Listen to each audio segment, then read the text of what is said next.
रहीम अस्सलाम वालेकुम नाज़रीन, मैं हूं राशिद, मेरे साथ हैं हस्ब मामूल आयशा नाज और आप देख रहे हैं ग्लोबल वॉइस टेलीविज़न। शुरू में ही आज रिक्वेस्ट कर देता हूं, प्रोग्राम देखिएगा, उसके बाद चैनल लाइक, सब्सक्राइब और शेयर भी कीजिएगा।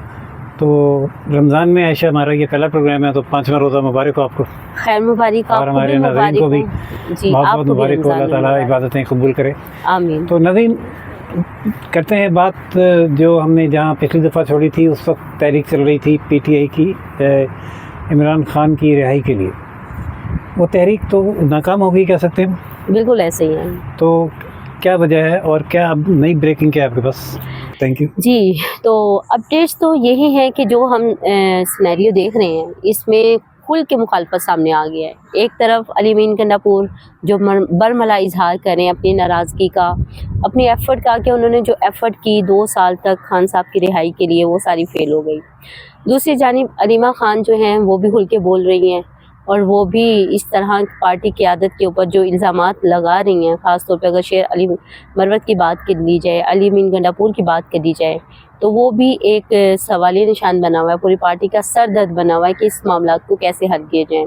तीसरी जानिब जो पार्टी के रुकन नहीं रहे शेर अली मरवत साहब, वो अपने इंकशाफात कर रहे हैं। वो क्योंकि अलीमा खान ने उनके ख़िलाफ़ बात की, तो उन्होंने बल्कि एक ट्वीट में कहा कि इसके सारे जवाबात जो हैं टेलीविज़न चैनल के ज़रिए दिए जाएंगे, और फिर वो एक चैनल पे बैठे और उन्होंने तमाम जो एलिगेशन लगाए गए थे उनकी ना सिर्फ तरदीद की, बल्कि जो अलीमा खान की अटेंशन है उसको भी वाज़े किया।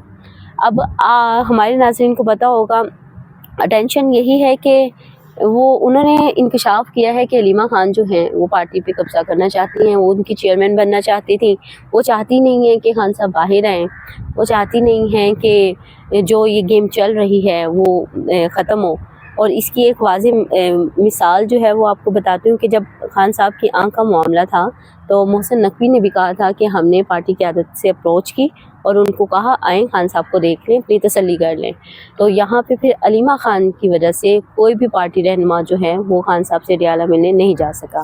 तो ये भी एक बड़ी रीज़न थी। ये तो उससे भी नाकामी की वजूहत हो गई। हम अब आगे क्या एक मुतमदी है, इस पर बाद में चलेंगे। पहले हम नाज़रीन को ब्रेकिंग तो दे दें कि जो आप तक और वो तक पहुँची है कि ईद के बाद KPK हुकूमत में भी तब्दीली का इम्कान है और ज़ैला अफरीदी साहब की वज़ारत आला खतरे में है। इसकी क्या वजूहातें हैं, समझती हैं आप?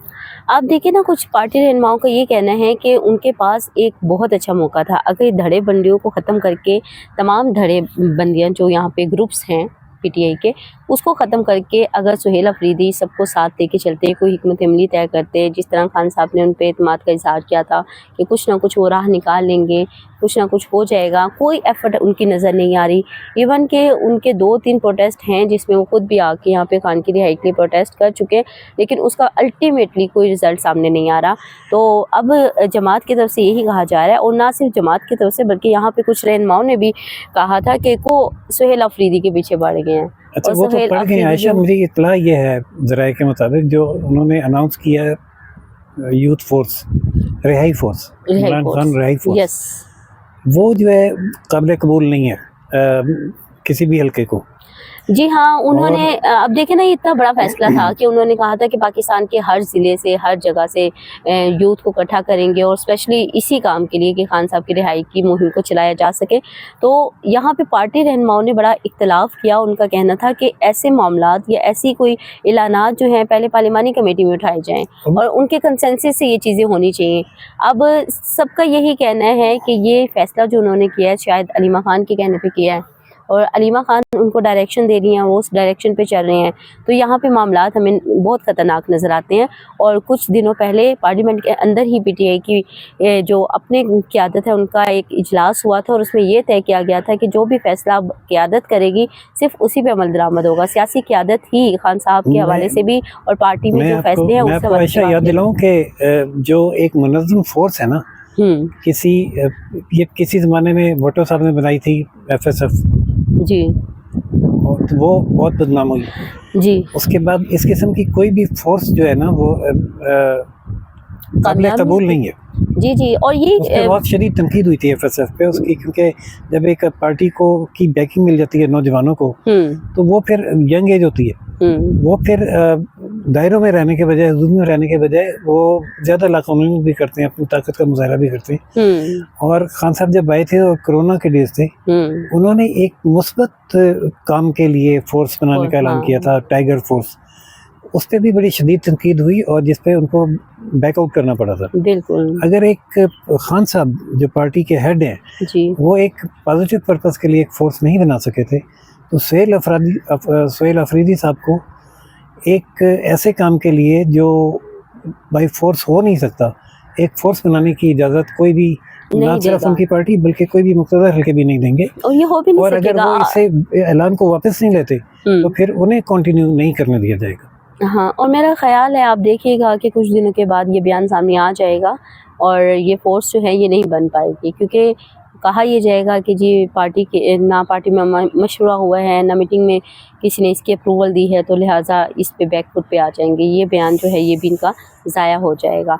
अभी आज भी आपको बताऊं कि जो पीटीआई की क़ियादत है, कुछ रहनुमा बैठे हुए हैं सुप्रीम कोर्ट के बाहर, लेकिन अब बैठने का फ़ायदा नहीं है। जो मौका इनको मिला था, अगर उस मौके का फ़ायदा उठा लेते तो हो सकता था कुछ ना कुछ हो जाता। लेकिन अब सुप्रीम कोर्ट के बाहर वो अभी भी ये कह रहे हैं कि खान साहब की आंखों खतरा है। वही पुराने जो इनके मुतालबात हैं कि जी सुप्रीम कोर्ट दोबारा से ले, बेकार है। तो बिल्कुल अब तो ये आप ये कहने मामला ही ख़त्म हो गया, क्योंकि जो डॉक्टर आसिम देखने गए थे उन्होंने कहा है कि खान साहब की आंख ठीक है, और जो सुप्रीम कोर्ट की रिपोर्ट है उसके मुताबिक भी सब कुछ तसल्ली बख्श करार दे दिया है। वो जो एक हाइप क्रिएट की गई थी वो बिल्कुल ही ठूस हो गई है। इलाज शुरू हो चुका है, एक इंजेक्शन लगा है, उस सीरीज का दूसरा इंजेक्शन लगना है।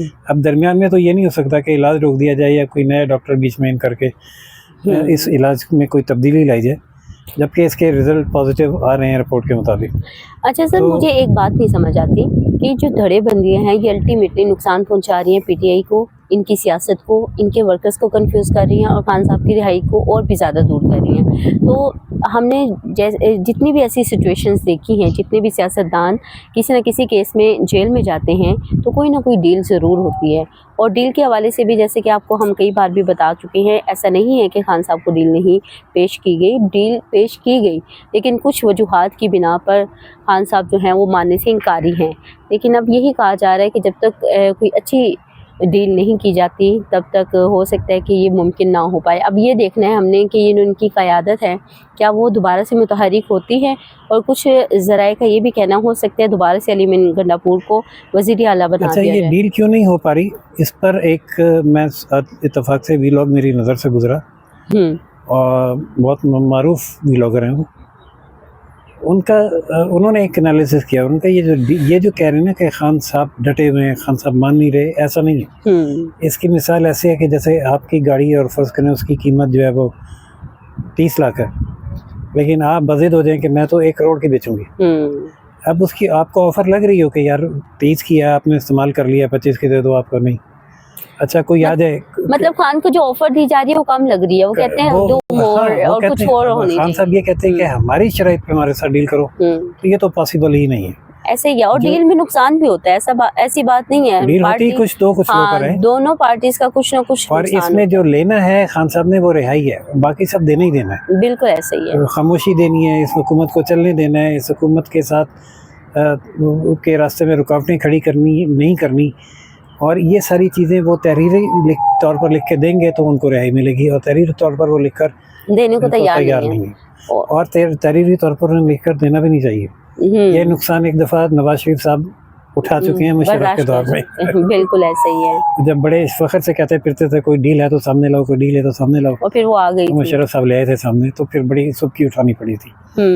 तो देखते हैं अगला क्या मरहला आता है खान साहब, देखते हैं जी आगे चल के क्या होता है। इस हुकूमत के बरसर इक़्तिदार रहने तक खान साहब जेल में ही रहते हैं, या उन्हें कोई आदमी ये समझाने में कामयाब हो जाता है कि थोड़ी सी लचक पैदा करें और मामलात को अफ़ाम में तफ़हीम की तरफ लाएँ ताकि आपकी रिहाई मुमकिन हो सके। जो भी हालात सामने आए ईद के बाद खैबर पख्तूनख्वा हुकूमत के हवाले से और खान साहब की रिहाई के हवाले से, उनको हम साथ साथ डिस्कस करते रहेंगे और अपने नाज़रीन को होने वाली डेवलपमेंट से वक्तन फ़वक्तन बर वक्त आगाह भी करते रहेंगे। और ऐसा नहीं है कि पूरा रमज़ान जो है पीटीआई खामोशी से बैठी रहेगी, कुछ ना कुछ एक्टिविटीज़ करती रहेगी और बैक डोर पे आपके होते हैं वो भी होते रहेंगे। लेकिन अब खान साहब को कौन समझाता है और किस तरह ये मामलात, ये डील जो है ये खान साहब एक्सेप्ट करते हैं। और जो कहते हैं ना, डट गया है कप्तान और खड़ा है कप्तान, प्लीज़ आप ये ना कहा करें, क्योंकि इसकी वजह से खान साहब को बहुत ज़्यादा प्रॉब्लम्स फेस करने पड़ जाते हैं। वो जो एक बात चल रही होती है वो दोबारा सिफर पे चली जाती है।